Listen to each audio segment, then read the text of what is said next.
Brace yourself for something fuel-nominal. Unleaded 88 is the clear fuel choice. It's cheaper, cleaner, and greener. And it's grown by Iowa corn farmers. Now that's totally worth the hype. So pump it up with Unleaded 88.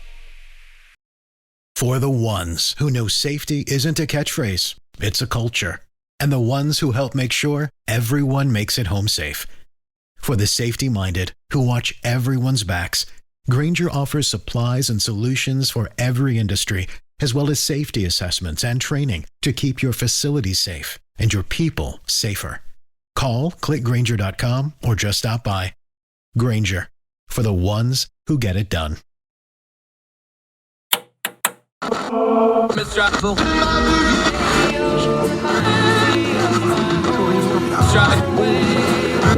Let's wait.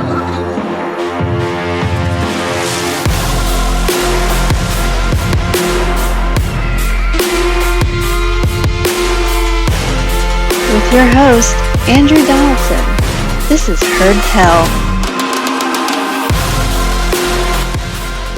Welcome back to Heard Tell. She's one of our favorites, Sarah Stook. The tables have turned. We have been giving her all sorts of well-deserved heat because of the political situation over in... Did we decide on Omni Shambles? Is that what we're going to call the last couple of weeks in UK yeah, politics? I mean, that's just such a fantastic word. So, yeah, and that's what it is. It is the biggest Omni Shambles ever. Yeah, Omni Shambles. We've seen 3 prime ministers in short order, including a new king on top of that. But today... fair's fair. She's going to take some shots at us from over yonder. She's going to talk about 10 races in our midterm elections, which, frankly, we've got some mess of our own. Let's just all be grown-up adults about this. Before we get to that, Sarah, how are you? How are things over yonder? I'm good. We're enjoying quite mild weather for the season, which is good because heating prices are ridiculous. However, I'm northern, so the heating doesn't need to go on yet. We'll ship you some firewood or some coal or something. We'll work it out. All right, you're writing in the Mallard. Now, for folks that aren't familiar with Sarah, she also works for her Elections Daily here in the States, so she does know what she's talking about on this. Frequent contributor to this here program. Go watch all her good talks we have in the archives. Let's start big picture, though. When you're looking at these midterm races, you pick 10 because you always do these lists, and we always have you on to talk about this list. What were you looking for? Was it interesting? Was it the loud races? Was it the personalities? Was it the close races? What was your criteria here?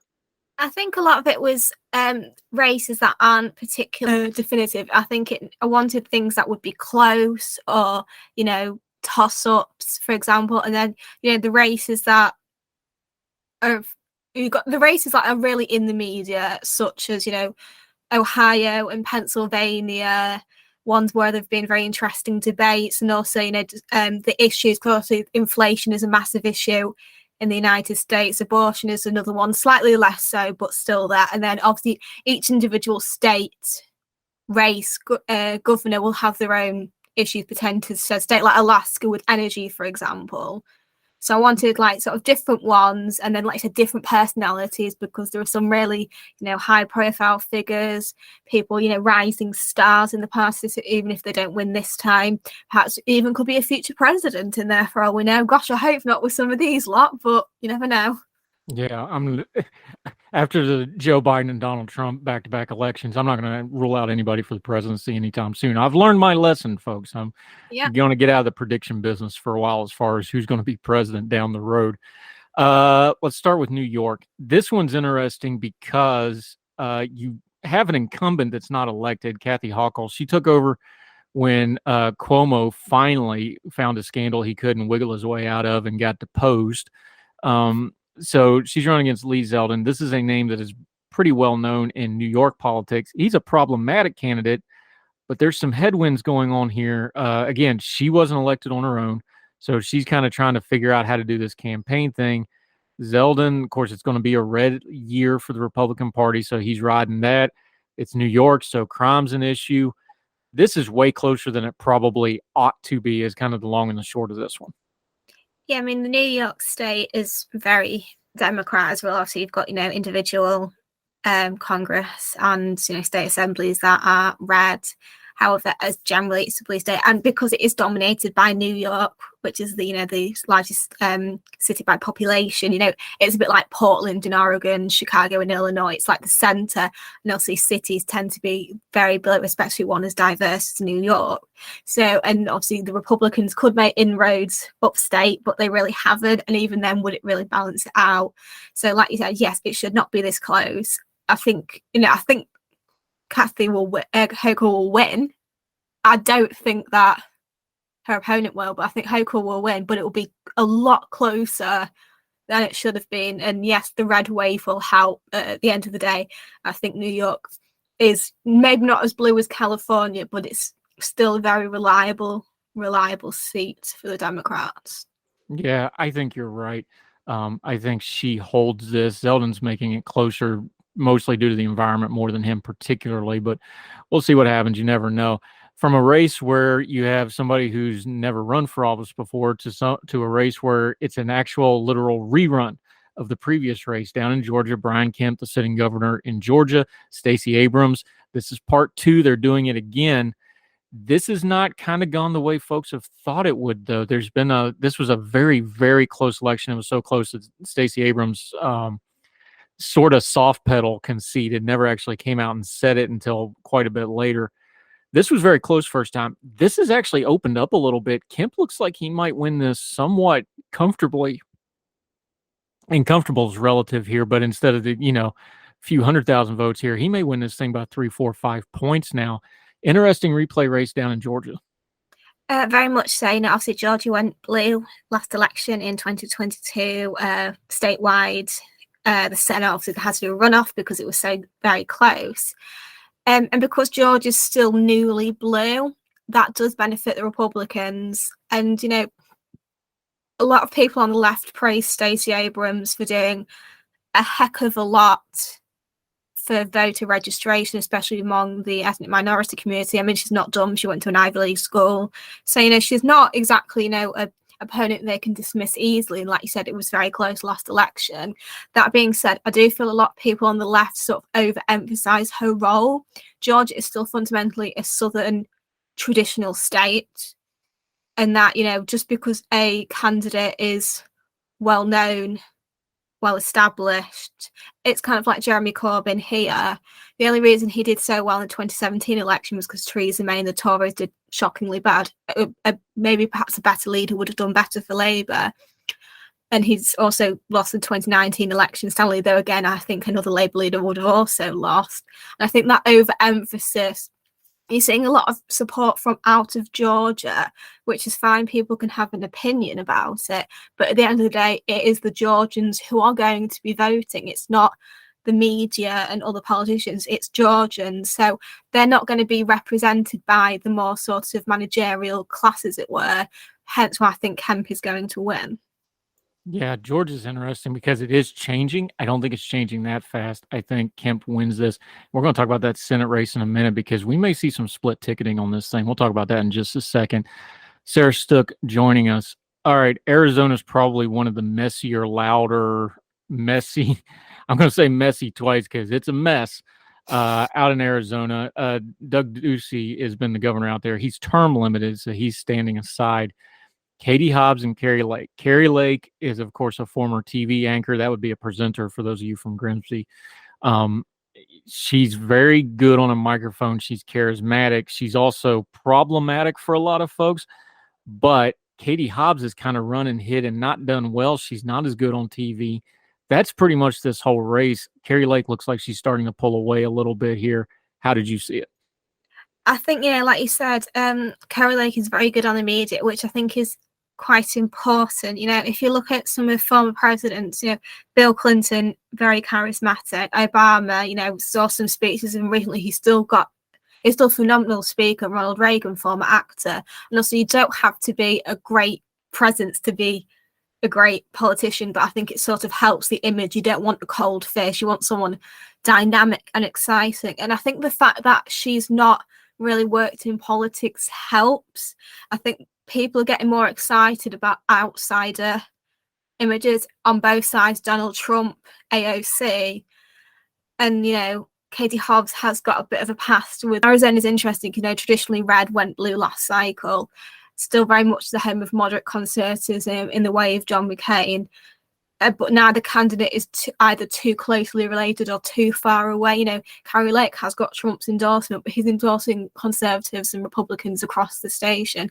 Katie Hobbs isn't exactly, she hasn't been debating. A lot of people have criticised her for being quite quiet. A lot of Democrats refuse to take part in the race because she's very much a reluctant competitor, which is strange in a seat that she could, if you try, she could probably get. It's not like a deeply red state. It's possible. I mean, it's blue at the moment, got senators that were blue. So yeah, I think it's really strange. I found it very strange that she doesn't really seem to want it. And it contrasts so much because Carrie Lake wants to fight everybody all the time on every single thing. She's blatantly saying she's not going to concede the election if she loses, because there's no way she can lose. She's more Trumpy than Trump in some ways. She is all in on the Trump style of politics. She wants to fight everybody. So then when you get somebody that doesn't want to really be out there like Hobbs is, it just contrasts it even more and makes it look even worse, for lack of a better political term. It just makes it look bad when you got somebody who wants to fight all the time and you got somebody else that seems reluctant to fight. It's just glaring. Exactly. Politics is about fighting. And if they think that one isn't going to fight for their state like the other is, if it's going to come down to, infrastructure projects and other things for Arizona, if you've got someone who doesn't really care, then you're not going to vote for them because they're not going to benefit your state, whereas the other one will. You may not like her style. And I think, again, that's the appeal for Trump. His rhetoric can be a bit much, but you got the impression that if he cared about something, he really cared. And he was very, I'm doing this for America. His whole image was very populist, which I think is sort of the flavour at the moment, across the world. Missing that, obviously, the Brazilian elections just occurred. You had a populist right versus populist left.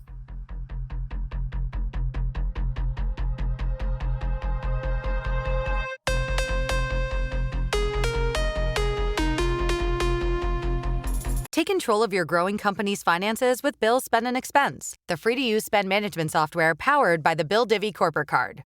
With credit lines from $50,000 to $5 million, Bill Spend and Expense is here to help you thrive. Say goodbye to manual expense reports and juggling multiple cards, and say hello to saving time and eliminating wasteful spend. Try Bill Spend and Expense today at bill.com/promo500 and get $500. Terms and conditions apply. Advertised credit ranges are not guaranteed and are determined at approval. Card issued by Cross River Bank. Member FDIC. This is the story of the one. As head of maintenance at a concert hall, he knows the show must always go on. That's why he works behind the scenes, ensuring every light is working, the HVAC is humming, and his facility shines. With Grainger's supplies and solutions for every challenge he faces, plus 24/7 customer support, his venue never misses a beat. Call quickgrainger.com or just stop by. Grainger, for the ones who get it done. At Baker's Pharmacy, care is what's most convenient for you. Care is being here when you need us. We're open evenings and weekends. Care is helping you save more. Most insurance plans and discount cards are accepted at your local Baker's Pharmacy. Care is saving you time by managing your prescriptions online. You can request refills, check order status, and more. Care is convenience that works for everyone. Baker's, a world of care is in store. Services and availability vary by location. Age and other restrictions may apply. For coverage, consult your health insurance company. Visit the pharmacy or our site for details.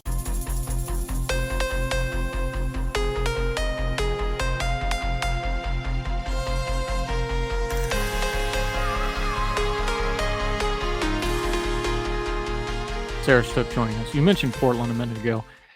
Oregon's not going to really elect a Republican governor, are they? This is another one of those where this probably shouldn't be that close, but Kate Brown's term limited. Kate Brown came in on the wave of a corruption scandal. She's had a few issues herself. Tina Kotek isn't exactly setting the world on fire, but again, this is Portland and Oregon. They're not going to really elect a Republican governor, are they?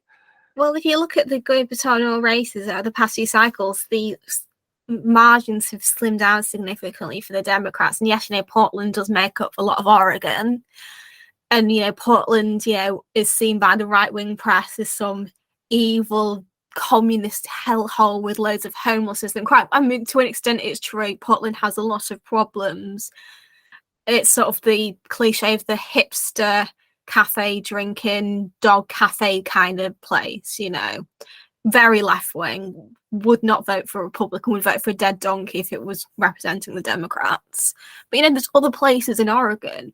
But also, if you live in Portland and you are directly affected by crime, if you can't afford a place to live, if you've been made homeless, or you're worried about the homeless encampments, you know, the Democrats have seem to have done nothing. You know, there's no houses being built, there's not really any help for the homeless, there's still a lot of crime. Then you're going to think, well, why don't I just vote for the alternative? You know, there are some places that will always be very right or very left. You know, if you look at like San Francisco, is always going to be really Democrat. That's just like a fact of life. Versus like deep rural Missouri, it will be red. Portland, I think, you know, could change, but I think it will be outside of Portland in Oregon where we will see change. I think Portland, yeah, I still think it's pretty left, and it will depend on rural, suburban, city turnout as well. You know, if people are thinking, well, I could never vote Republican, but I don't want to vote Democrat, they'll just stay at home or vote third party. Yeah, we've actually done a whole episode on Portland with two of our good friends that live in Portland. And it's funny when you talk to them because they're like, no, it's nothing like what's portrayed on TV.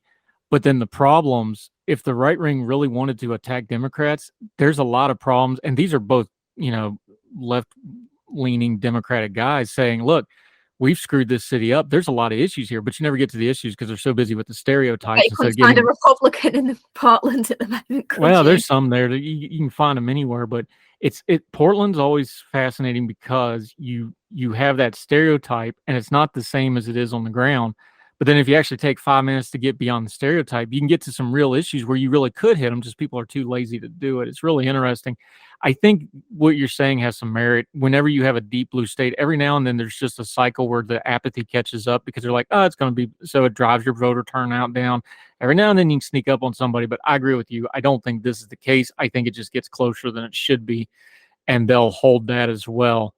Sarah Stook joining us. Okay, here's an ugly one. We just did a whole episode on this last week. Our friend Eric Garcia came in on the debate, which is one of the most cringiest political things I've ever seen in my entire life. John Fetterman, Mehmet Oz, Dr. Oz, Pennsylvania. Look, I do this full time. I'm just going to say, I don't think anybody has a clue how this election is going to go because I think we're so far off the map now. I don't think the polls matter. I don't think anybody knows which ways this thing's going to break because I don't think we've ever seen anything remotely like this. Yeah, I mean, this is coming from a country where politics is going a bit crazy as well. But, you know, Pennsylvania is probably the most interesting. And I think it's the one, you know, in the UK was sort of, you know, the news articles about the midterms, not really focusing on particular races. But when it does, Pennsylvania tends to pop up more. Maybe because it's so, you know, insane. But is Oz known over there? I know he's a TV star here. Is that something that's been syndicated or is trickled over there? I don't think he's particularly well known, but I was watching a film the other day and it mentioned Dr. Oz's show, and obviously this is like a film from a few years ago, and I was thinking, wow, now he'll be known as possibly as being a senator. But no, I don't think he's particularly well known here. It's the same with TV stars here. You guys wouldn't have heard of them, so no, it's not really well known. I think it's just the fact it's in a crackers race in a swing state. So for the backstory, in case somebody's living under a rock and doesn't know, 2 days before the primary, Fetterman had a health issue, was what we were all told. Turns out that he had a stroke. Then it turned out that it was a pretty significant medical event. He's been doing rehab. He got back on the campaign trail somewhere around August. He has some limitations from the stroke. And the debate was a disaster on all sides. Fetterman was obviously not put in a position. Let me be kind here. He was put in a position to not succeed. I don't know why. Just take the hit for doing the debate. I have no idea why his advisors thought this was a good idea. On top of that, you get Oz being a snarky jerk about the whole thing and making it even worse. And like everybody's like, well, Fetterman shouldn't be here, but man, that guy's a jerk. I'll just go back to where we started. I have no idea where this is going to go. I think maybe this is one of those things where it's a red year, so maybe Oz gets enough backwind to push him over the line with Fetterman's issues. If it was all straight up and Fetterman was healthy, I think he probably beats him 5 to 10 points, but he's clearly not. Those images are hard to overcome. I'm sympathetic to the disability stuff. I got nothing. I'm not guessing. I think this is something that's probably going to be studied for a long time as far as an outlier in politics, because this is just bonkers. Yeah, I mean, I agree about, I think the thing is you should rightly not mock his disability, but at the same time, he shouldn't be protected because of it. We look at Joe Biden, you've got armchair psychiatrists saying he's got dementia. I mean, regardless of whether we'll ever get a fair diagnosis, basically the Goldwater rule, don't diagnose if you don't know a patient personally. He clearly has memory issues. Fetterman had a stroke, and that's not like a minor heart attack or something. That's going to affect cognitive function, memory, mobility, speech. And I didn't watch the whole debate because I don't think he can get it over here, but I watched the clip and I just thought he's clearly lost. And I think a lot of people blaming his wife as being a bit of a Lady Macbeth, and then they're thinking, well, if something happens to him, God forbid, while he's in office, then the governor will have to replace him with somebody. Who are they going to replace him with? Will it be his wife, kind of like a John Cindy McCain kind of thing? And yeah, so I think I don't think dropping out now would obviously be a bit of a disaster. I don't even know what would happen if he did right now, how they would replace him. And I think, if the voters voted for him in the primary, that's their prerogative and they have a right to that candidate. But at the same time, I have severe reservations about his ability. And a lot of journalists have covered it up. And now these journalists are eating their words after watching that debate. That debate pushed me in the camp that Oz will win. And I just think he needs rest. He needs to look after himself. Being a senator is a very hard job, and perhaps he will recover. Perhaps he can run next time. He's not exactly an old man. He has plenty of political years left. I just kind of feel sorry for him, and my anger isn't necessarily at Fetterman, it's at those who are propping him up, because I think it's wrong. I really wonder too, if this was any candidate but Oz, and frankly, in my opinion, I don't think he's fit for office with his Turkish connections, his charlatanism as a doctor. Like he has no qualifications for the office either. At least Fetterman's been an elected official and worked his way up a little bit, even with his other issues that we could bring up. I really wonder if it was anybody other than Oz, if this would play out differently. I really do. It'd be more of a cakewalk for the Republicans. I think, like you said, they're not really amazing candidates either way. I mean, Fetterman has also got his issues beyond his health issues. His family basically paid for his business and his life until he was 49, which is kind of generous parents. He's just different. It's kind of like he's a bit of a kind of like a Kennedy in the whole bon vivant. I think those French people say it. Yeah, trust funds. Then you got Dr. Oz also has his issues. Like you said, his medical thing, practice, some of the things he said. I'm sure we're probably better candidates for both sides. However, if that's the primaries, that's what people vote for. You can say, you get who you voted for. So like I said, I do believe Oz will win. I reckon it will be very close. I don't think it's going to be like a landslide by any stretch of the imagination, but I just feel kind of sorry for Pennsylvanians either way, really. You're in a state with so much focus because it's generally a swing state, and you've got two presidents from Pennsylvania. One is widely considered the worst president. The other isn't doing too well at the moment. So I think the Pennsylvanians need to get some good politicians out, really. Or Pennsylvania.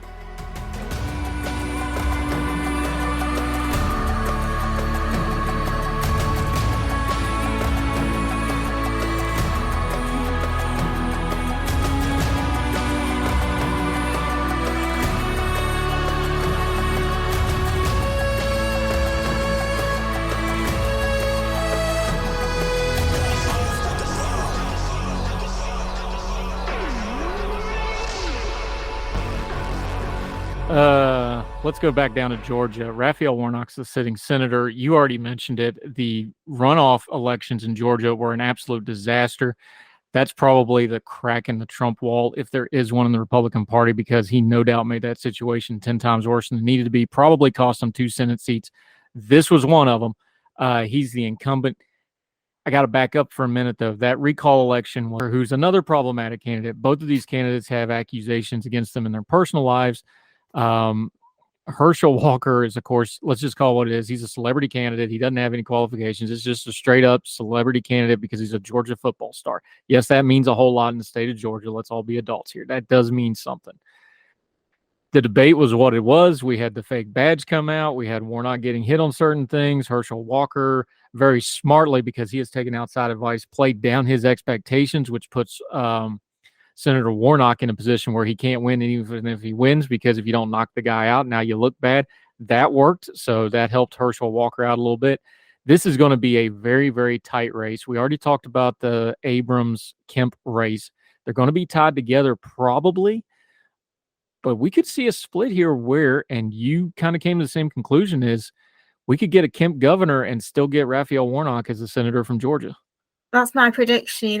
Warnock, he's very, as he's got, a religious background, a lot of people have pressed him on the abortion issue because obviously Roe v. Wade has, the overturn came out, and that's been sort of a massive discussion among, that's sort of the Democrats' main sticking point, because they can't really tack on inflation because they're the party in control. Abortion, however, they can. And then people are saying, you are a minister, you are religious, why are you advocating for abortion? And, African Americans pretty much uniformly vote Democrat. However, they are a lot more socially conservative on abortion and LGBT rights. So it's kind of a bit of a difference, as it were. He's got opinions you would expect more from perhaps a white liberal as opposed to a black liberal, for example. But Walker, accusations that he's paid for abortions. There's been so many of these family-friendly figures who are anti-LGBT rights, abortion, and, affairs, who have turned out to have done these things, to have been arrested for extramarital affairs, paying for abortions, solicitation, same-sex relationships. I mean, if you look at Newt Gingrich, cheated on both of his first wives with the next one. So he's hardly a figure of morality and greatness, even compared to Bill Clinton. However, I don't think people really care as much. Evangelicals went out in droves for Trump, even though they would, if that was a Democratic candidate, it'd probably be a bit more, oh, he's so awful how he's treated his wives and children. So whether people care or not, you don't vote on a candidate. Boris Johnson was known to have affairs, yet he was very popular. I think the person much less if they've had affairs, but that's personally my traditional views. However, I wouldn't not vote for someone if they had an affair. The abortion thing, I think that's hypocritical. Again, would I my vote based on it? I'm not entirely sure it would. 1 or 2 points, though, would probably change this race. I think that is a 1 or 2 point issue for him. I know it's not going to lose a lot of the hardcores, but he'll lose a lot of those marginal voters for him. So I think Warnock does sneak this one out. And this is where Kemp survives the changing tides in Georgia politics. I think Warnock benefits from them and the little bit of the purpling down there. A confident advantage, I do feel, is a real thing because your name's already out there. And it's only been 2 years. And that, again, that race that he won, that got people, especially in the right-wing press and folks on the right, they went places you don't go. You mentioned him being a minister. Yeah, there's a debate about, because he's a progressive minister, and, that's a theological debate. People on the outside of that don't want to hear your opinion on that debate, though. It's one of those things. So that got really personal, and that was only 2 years ago. I don't think those folks have forgotten. I think he's got just enough to pass this one off. I agree with you. I think he wins and they hold the seat.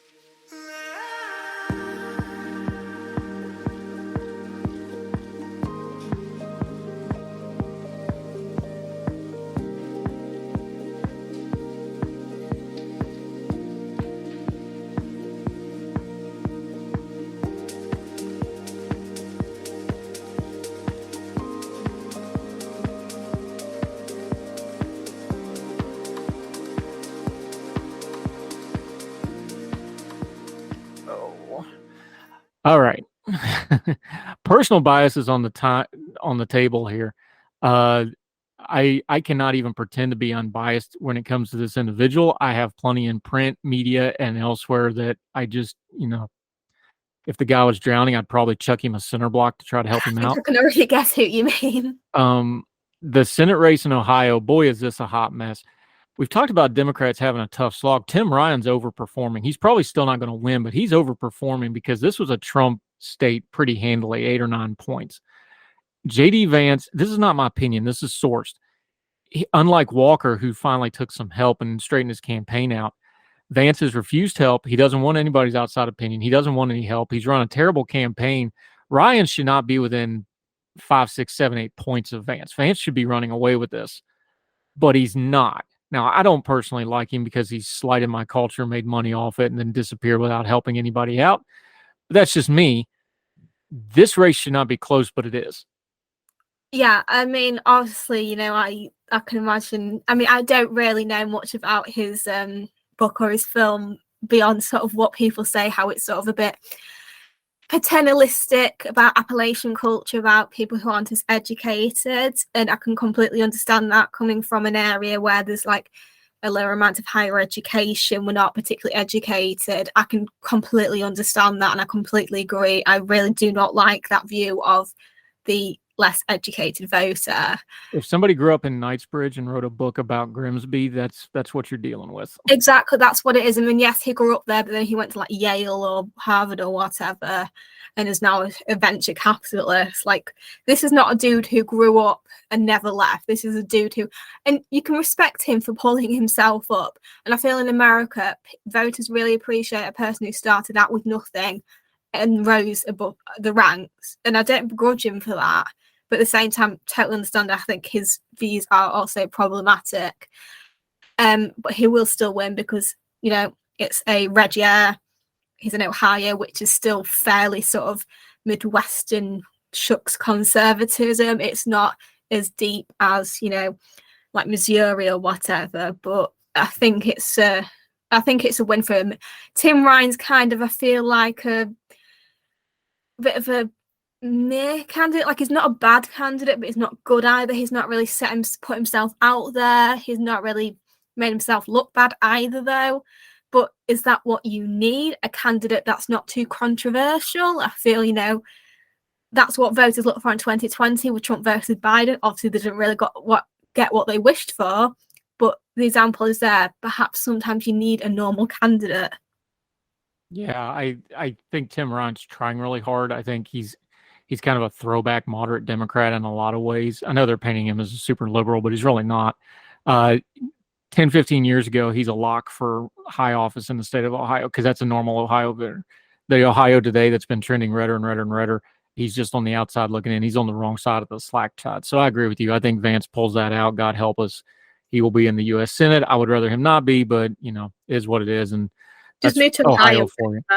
That's Ohio for you. They always make bad decisions and people up there. Sarah's stuck. We kid those who we love. Don't get upset, Ohio folks. You go to a house race. Sarah Stook joining us. We go to a house race out in California. This is the 21st district out here. David Valado, he's going to run in California 22. He's running against Rudy Solis. Why did you pick this house race? Obviously, California is a blue state, but there's some real red enclaves, especially in the House, the way it's districted out. There's still some, those old Reagan California districts out there. Why did you pick this race to highlight? Well, to be quite honest, I was trying to sort of split between gubernatorial races, Senate races, and House races. I wanted to do a bit of each. And because they're not as prominent over here, like, I had to dig in a little bit more to see, what's sort of going on. So I thought, okay, I'll go for this one, especially because redistricting's happened, and that's really changed the cards for a lot of it. The Valdao, so how do you say his name? The Republican bloke? I can't say it correctly either, probably, but David Valadao is how I'm saying it. I'm probably saying it wrong. Valadao. It's spelled Valadao. I'm saying Valadao. If I'm saying it wrong, I apologize. And then Rudy Solis. Portuguese and, Hispanic majorities in quite a lot of America, but also, Portuguese, Brazilian is, still a rather large chunk of the earth. though, less so. So I think that's actually kind of interesting because, there's some sort of similar linguistics and culture, but it's still a separate language. But I just think that's really interesting that it's a Portuguese one when you'd perhaps automatically assume Hispanic if you didn't really know the name that well. But yeah, so because of the redistricting, the, previous candidates have said, I'm not interested in running, so he's technically got that district. So it's going to be sort of, he's an interesting one because he voted to impeach Trump, which is like a big no-no in the Republican Party at the moment because Trump still holds a lot of sway. However, probably a lot of voters don't really care about that anymore. That's like in the past. So I think he can get away with it, really. And plus, they know that no other Democrat would probably win that seat. That's why the Republicans refused to put anyone else up. They said, okay, no one else would win, so you might as well keep him. It'll be interesting if he can get away with that, if he were to win and then to run again 2024. If you got Trump on the ballot and now you have to deal with it, it'd be interesting to see if that comes back up.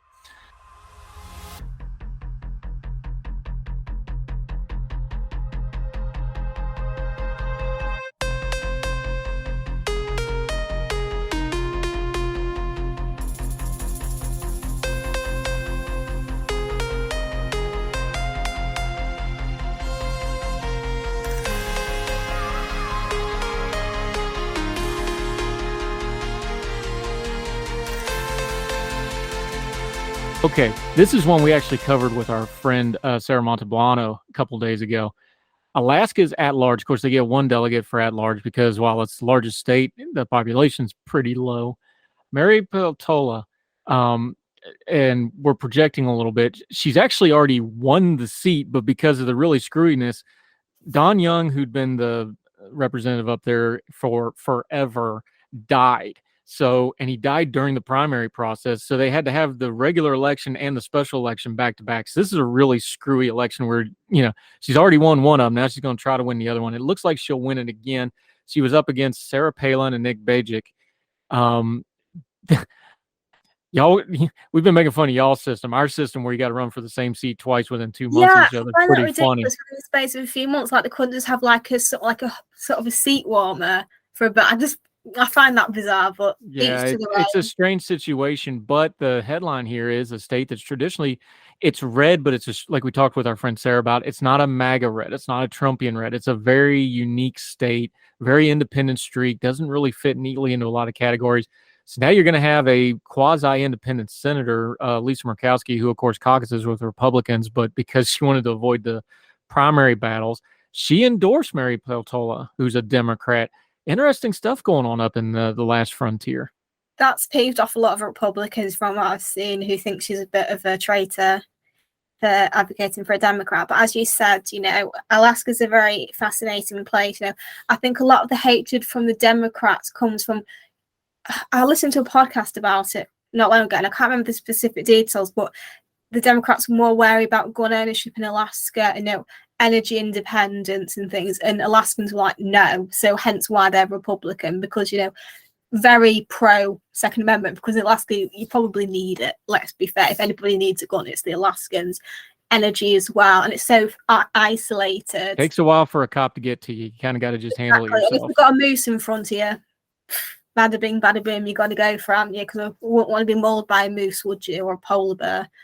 So Mary Peltola is, she's pro Second Amendment. She's pro energy independence. She's still got liberal views on things like abortion, which, I don't know if that's really as big an issue, which I might come on to a bit later. But she's got what they want. She's independent. She's not sort of beholden to the main Democratic Party. Sarah Palin is a very controversial figure. I do feel some kinship with her. We're both brunettes with glasses called Sarah. Great. But, she's a bit of a Marmite figure. I think she's great as like a speaker. She's she's not eloquent, but she's very passionate, which I do admire about her. She's very, in it to win it, all for it. But I think, because of Alaska's ranked voting system, even she said she's going to vote for Mary Peltola as her second choice. People are actually less pissy about that because it's the second choice, unlike Lisa Murkowski, who said first choice. But there's also a second Republican, but I don't think anyone really cares about him, to be honest. So yeah, and there's real life heat. The backstory there is the Republican folks are actively attacking Bajik, even though he's on the ballot. So that's one of those, interesting. Look, Murkowski's untouchable now. There was a spell in there where they thought they could get her. That's why she feels free to do this. She's going to be a swing vote in the Senate as long as she chooses like Susan to be Collins. Yeah, like she's going to be this is why we're talking about, like, look, if the Senate margin is 1 or 2 votes, it really hasn't changed any, because you still got the Mansions and the Murkowskis and the, you've got these swing votes that could go either way on these issues. So she feels very secure. That's why she gets away with that, and she can start calling the shots for people she wants. And it's going to be interesting times up there. Sarah Stook. One more here. This one is very interesting as well. This one actually got quite a bit of press coverage back during the primaries. Myra Flores, I hope I'm saying this correctly. Dan Sanchez, this is Texas's 34th congressional district. So we're going to the opposites here. We're going from the northern boundary of America down to the southern border, literally. This is a fascinating case. This is a area that has been traditionally Democratic, tending Republican, and it's trending Republican because the margins in the Latino and Hispanic communities down on the borders are trending red. And that's kind of the story here. I mean, exactly. The Hispanics were never sort of a monolithic voting bloc in the same way African Americans are, but they certainly trended Democrat. And if you look at it, the Republicans have been trying to get them for a while, and you can understand why. Latinos tend to be more socially conservative, especially if they're Catholic, on abortion. They're very family-oriented people, which I think is something I really admire about them, actually. But fundamentally, I think a lot of the people on the left assume that they would be left-wing because of the immigration issue, but they kind of forget that the vast majority of those people are either born in the US or entered legally. So if other people are coming in illegally after you come in legally, you're going to be a bit annoyed about that, aren't you? And that's not to say that they're going to suddenly all vote Republican. People still vote Democrat, and I still think the Republicans should be very careful and not, take them for granted. Same way, Democrats shouldn't take, Asian Americans, Muslim Americans, African Americans for granted. But I think you playing on the Hispanic vote is essential as they're an expanding demographic. In some areas, there might be actually more Hispanics than Caucasian people. Spanish is a growing language. You've got to, play into demographics. So if they play their cards right and they have a good voting bloc, and hopefully people who can, speak for such a large community. I think if a community is that large, they need representation and spokespeople within the nation. Yeah.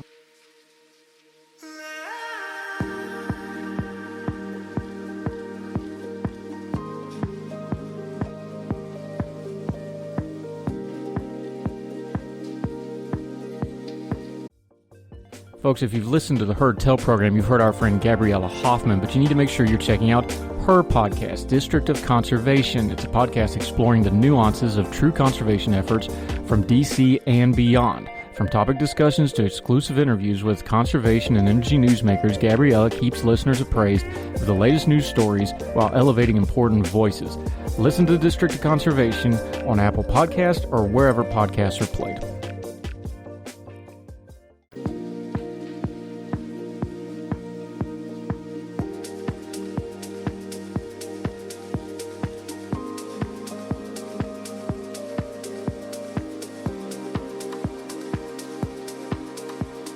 Sarah Stook. We're going to link to the entire piece at the Mallard. It's her 10 races to watch. I would be remiss if I did not ask you this question. However, last time we talked, we were breaking down movies about historical events or prestige series we wanted to see. So I have to ask you, Sarah Stook, my good friend, are we going to get a Liz Truss versus the Lettuce movie? It would be like a great... There's already people like British people like casting and like a fantasy casting. Bless her heart, she's not that interesting, so she would not be very compelling. It's kind of like doing a presidential film on, like, I don't know, William Henry Harrison or somebody who was a little bit dull. You don't do it on the dull people, you do it on the interesting people. There'll be Boris. I mean, don't be knocking Tippecanoe now. He at least had a nickname. He had a nickname, but he only died after 30 days, and The Simpsons called him a mediocre president. So I don't know if we can judge the guy on 30 days and he died. I mean, that's a little but unfair. that's kind of like the libertarian dream, isn't it? He did nothing. That is like an anarchist libertarian, like, yes, he's my favorite because he did nothing and just died. He was the anti-Wilson who, He's the anti-Wilson. He's like, I don't know if Harrison was like racist or anything, whereas Woodrow Wilson was very horrible to minorities. But yeah, kind of the opposite in several different ways. They're both from Virginia, so. It's funny too, because we were talking about the Fetterman situation, and I hate everything about that. I hate that the debate went forward. I hate how people treated it. I hated the disability discussion, which went way off the rails instead of where it should have been. People don't realize Wilson had a stroke in office and we're not even really sure how disabled he was because Edith Wilson blocked him off and became the gatekeeper. Are we ever going to really know how disabled he was? And again, this is, different era. Modern era, we would have never known about it. Kind of like FDR, they hid that he couldn't walk. Kennedy, they hid everything, that the guy's health was terrible and all the stuff he was doing. You can go down the list. All kinds of presidents have hid all sorts of things. You can't hide anything now. You really can't. Yeah, I mean, that's kind of the lesson of that, isn't it? I think nowadays we're a lot more accommodating about disabled people, which is, I think, wonderful. I think Bush Senior's Americans with Disabilities Act was a really fundamental cornerstone of civil rights for the disabled in America, and I think that's one of the legacies that I think he would have been most proud of. But like you said, Woodrow Wilson, the stroke, it should have gone to his vice president as sort of per convention / constitution. However, they said, no, we want him to run the country. He was paralyzed on his left side at the very least. He could barely talk and walk towards the end. So as much as you can admire Edith Wilson for being the first female president, in air quotes, what she did was a bit not that great. If it was on British TV, I'd use a lot of a stronger expletive. But yeah, FDR, obviously that kept hidden because, again, people back then had a lower view of disabled people. I mean, even up until a few years ago, there's still people who think disabled people are like cursed by God or possessed by demons. It's a very tragic situation. Maybe not the case in 1940s America, but still very limited views on disability. So him being in a wheelchair, otherwise perfectly fine, as in coherent, no mental disabilities. I mean, Nixon tried to dig up the dirt on Kennedy, and I have no love for the Kennedys, but Nixon was dirty as well. I mean, even George McGovern had to replace Thomas Eagleton in the 72 election because it turned out he had electroshock therapy for depression. And then later Rosalind Carter would be instrumental in talking about mental health within America. And there's been a few presidents and first ladies whose families have died by suicide. Eleanor Roosevelt's father, Betty Ford's father. So I think that's an interesting discussion. However, I don't think Fetterman can be shielded from criticism because of his disability. His disability, I think, is one that could affect him in office, whereas FDR's wouldn't necessarily have had.